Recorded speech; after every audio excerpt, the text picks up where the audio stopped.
The old woman is the one who decides. It is late in the autumn, the light is already going by mid-afternoon, and she is standing at the edge of the camp looking at what they have gathered. Racks of meat dried until it is hard and dark. Bladders of rendered fat tied off. Baskets of roots. Nuts. A pit dug into the ground, packed and covered. She is looking at it the way you might look at a bank balance, and she is doing the same sums except she has no numbers, no writing, no calendar telling her how many days remain until the ground softens. What she has instead is memory. She has seen 60 winters. She remembers the one that broke early, when the meltwater came in what should have been the coldest weeks, and everyone was fine. And she remembers the other one, the one people still don't talk about much, when the cold held on and on past every sign that said it should end. And the pit was empty, and by the time the birds came back there were 4 fewer people in the camp than there had been in autumn. So she looks at the stores and she does not ask, is this enough? She asks, is this enough if it goes long? And she says, no, not yet. So they go out again, in weather that is already turning, when everyone is tired and everyone would rather stop. They go out again, because she has seen something they haven't, and the whole group has learned to trust that. This is a first thing to understand about surviving an Ice Age winter, and it has nothing to do with toughness. The winter was won or lost in the autumn. Everything they would eat between the first hard frost and the first green shoot had to be in their possession before the cold arrived. There would be no resupply. No going out to find more. Whatever was in the pit in November was what existed until spring, which means the most dangerous mistake in the entire year was an act of optimism made in mild weather by someone who thought they had gathered enough. The house goes up while the ground is still workable. They have been building here for generations, on and off, and there are bones everywhere from the hunts of previous years, enormous ones. This is mammoth country, and a mammoth, once it has given you everything else, gives you a frame. The young ones don't understand at first why the old builders are so particular. There is a whole field of bone. Surely you just take what's nearest. But the man directing the work will not have it. He wants jawbones for the base course because a mammoth's lower jaw has a natural curve to it. And if you set them one against the next, they lock together and take weight without shifting. He wants the long leg bones for uprights. He wants skulls, which are appallingly heavy, and take 4 people to move, set low around the outside because a wall on an open plain has to be held down against a wind that never stops. So they don't gather bones, they select them, piece by piece, for what each one can do. It takes weeks. 8 or 10 adults working through the last decent stretch of weather in sunshine on a house they don't need yet for a season that hasn't arrived. Children carry the smaller pieces. Somebody is always making cord. Somebody is always sewing hides together into the great sheets that will go over the frame and seal it. And they dig. The floor of the house goes down into the ground, not much, but enough, because they have learned something over a very long time that they could never explain in the terms we'd use. The ground doesn't get as cold as the air. Dig into it, and the earth itself holds a little warmth around you all winter. They don't know why. They know it works, and that's enough. When the roof is on and the hides are lashed down and the seams are packed with moss, they have built something that would still stand today. In fact, one of them does. 15,000 years later, a man in Ukraine put a spade into the ground to make his cellar bigger and hit a wall made out of 100-and-something mammoths. And the researchers who came out to look at it found that whoever built it had understood exactly what they were doing. Then the first real frost comes, and the door closes. Not a literal door. But everyone understands what has happened. Travel is finished. Foraging is finished. The world has narrowed to this structure, these people, and what is in the pit. The fire becomes the center of everything. There is a boy whose job it is. He is perhaps 9. It is not a glamorous job, and he did not choose it, but it is the most important task in the camp, and everyone including him knows it, which is why he does it seriously. The fire cannot go out. Not overnight, not for an hour. Relighting from nothing in deep winter is difficult, slow, and sometimes impossible, and everything depends on it. Warmth, cooked food, melted water. Light through the endless dark, and the simple fact that most animals will not cross a line of flame. But there are no trees here. This is open plain, grass and wind and sky, and what little wood they have was gathered and hoarded like treasure. So they burn bone. It surprises people to hear it, but a large animal bone holds enough fat inside it to burn once you have got it properly going, and these people have known that for a very long time. The boy's job is to keep the bones coming. to break them down, to feed them in at the right rate, to keep the fat rendering, to not let it choke and not let it race. Watch what that means as a system. They killed a mammoth. They ate its meat and rendered its fat. They wear its hide. They sleep under its skin. They built the walls around them out of its bones. They carved needles and tools from the smaller ones, and they are burning what's left to survive the winter that its body is sheltering them from. Not one part of that animal is wasted. It is not thrift. It is the entire economy of their lives. The water problem is one nobody expects. Everything is frozen. The stream is solid. The pools are solid.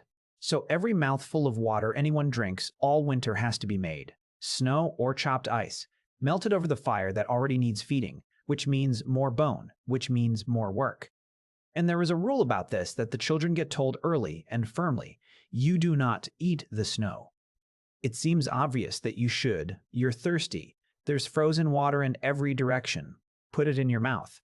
But a body has to spend its own heat to melt it, and heat is the one thing you cannot afford to spend.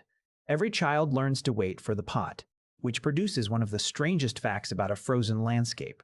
You are surrounded by water, and dying of thirst is a completely real possibility.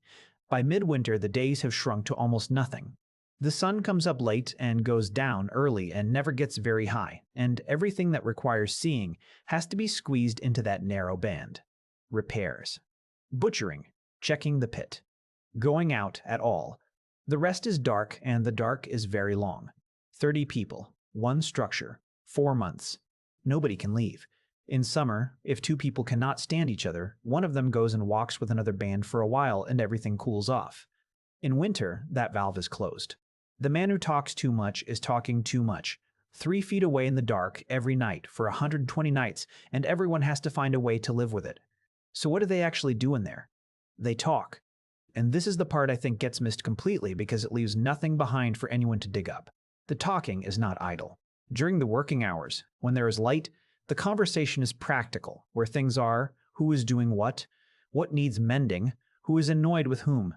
Ordinary practical talk. But at night, around the fire, it changes entirely. At night, they tell stories. Stories about people who are not there. About things that happened before anyone present was born. About a hunt that went badly in a particular valley and exactly why it went badly. About a man, remembered by name, who kept food back for himself in a hard year. A story told with no stated moral at all, because it doesn't need one.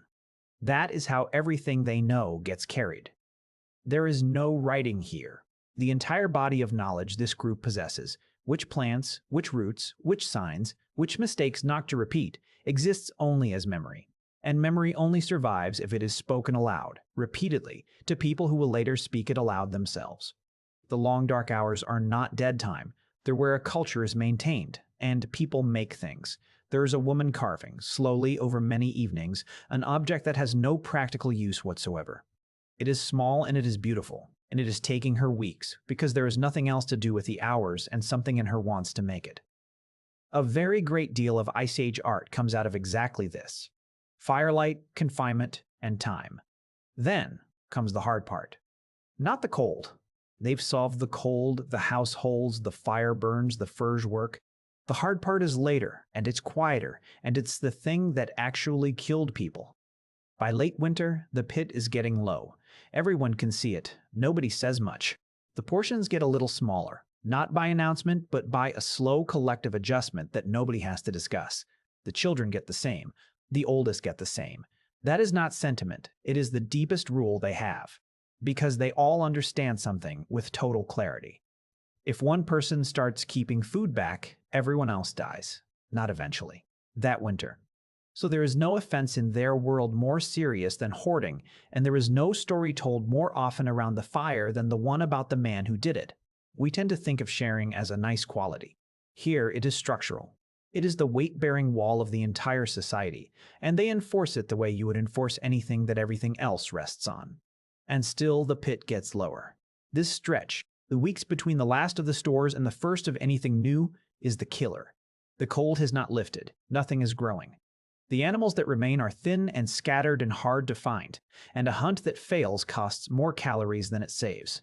The old woman's autumn sums is being marked now. not in words, in whether there is anything left. Somebody gets ill. It happens most years. Someone weakens, and in a body running on reduced rations and cold conditions, weakness builds on itself. They are kept near the fire, in the warmest place, and fed. And this costs the group something real that they pay without discussion. There is a reason we find skeletons of people who lived years with injuries that would have made them unable to feed themselves. It is because somebody fed them in conditions like these. That is not a small fact. And they eat the meat fresh when they can get it, and they eat parts of it that we would find strange, the organs raw, still warm. They have no idea why this matters. They only know from an unimaginably long chain of watching that groups who do it stay well through the winter, and groups who don't get sick. Bleeding gums, old wounds reopening, a heaviness that doesn't lift. They have no concept of a vitamin, but they have stumbled onto the answer anyway, because fresh raw meat contains just enough of what months without a single green plant will otherwise strip out of you. Not knowledge. Tradition, which in a world without writing turns out to be the same thing and works just as well. The worst part is that nobody knows how long is left. There's no date, no count of days. There are signs, the angle of the light, the way the wind changes, certain birds, the sound the ice makes, and the old woman reads them better than anyone. But even she cannot promise. Some years spring is early, and the relief when it comes is enormous. Some years it just doesn't. The signs come and then retreat, and it stays cold and the pit is empty, and there is nothing to do but wait through an unknown number of further days with an unknown ending. That is the hardest thing to sit with, and I think it's the part we'd handle worst. Give a person a fixed date, and they will endure almost anything. Take the date away, and the same hardship becomes something else entirely. They lived every winter that way, every year, on nothing but the fact that it had ended before. And then, one morning, it does. Water moving somewhere. A smell in the air that wasn't there yesterday. Birds that have been absent for months, back, and everybody knows what they mean. The boy who has kept the fire alive all winter goes outside and finds green. An actual living green shoot, small and ordinary, and he will remember it for the rest of his life. They open the house. They pull the house. They pull the hides off and let the light in and the smell out. Everyone is thinner. Everyone is filthy. Everyone is alive, or almost everyone, and there is a specific joy in that morning that we have honestly lost access to. The joy of a thing that was genuinely uncertain going the right way. And then, within days, they start again. The old woman is already thinking about autumn. She always is. Here is the thing I keep turning over.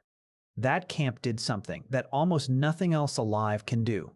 In warm sunshine, with food around them and no discomfort at all, they worked hard for months against a threat that did not exist yet.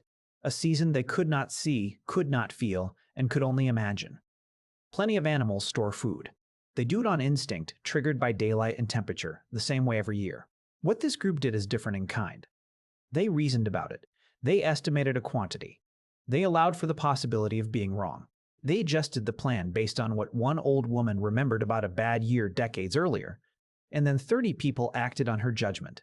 That is planning. And it is the same thing you do when you save money, or buy insurance, or study for something years ahead of needing it.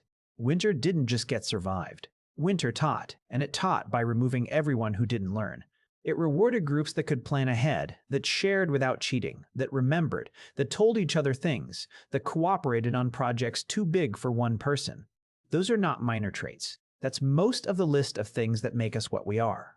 So the next time it's February and the sky is gray and you feel that specific flat heaviness that the end of winter brings, that feeling is very, very old. You have inherited it from people who felt it much harder, in the dark, with the pit running low. But you'll be fine. There's food in the kitchen and light at the switch, and you know exactly how many weeks are left. They didn't, and they made it anyway, over and over, for longer than we can really imagine, which is the only reason there's anyone here to complain about February at all.